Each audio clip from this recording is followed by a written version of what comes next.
नमस्कार मित्रो, शेष विशेष रिफ्रेश विथ निलेश या युट्यूब चॅनलवर तुमचं हार्दिक स्वागत.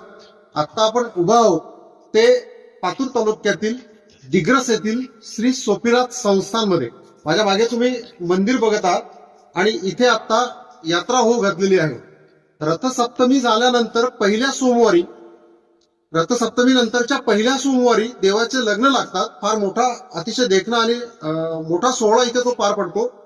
त्यानंतर 5 दिवसानंतर म्हणजे शुक्रवारी इथली यात्रा असते आणि अनेको वर्षाची परंपरा, शेकडो वर्षाची परंपरा या यात्रेला आहे.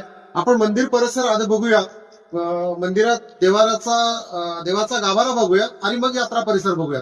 चला तर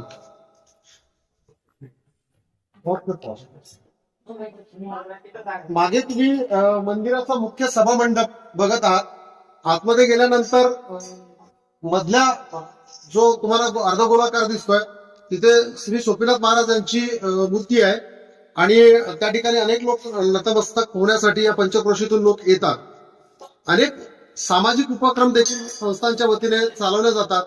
माननीय गुलाबराव पाटील हे संस्थांचे विद्यमान अध्यक्ष आहेत. इथे लग्न देखील होतात. अनेक शुभ कार्यप्रसंगी हा परिसर जो आहे वर्षभर लोकांना उपलब्ध नाममात्र शुल्क घेऊन करून देण्यात येतो. अतिशय रमणीय आणि मोठा असा हा परिसर आहे. यात्रा ज्या भागात भरते तो भाग आपण पाहणार आहोत. चला आपण बघूया. यात्रेच्या वेळी शेत खाली होईल. तर अनेक या मंदिराविषयी सुद्धा किंवदंत आहेत.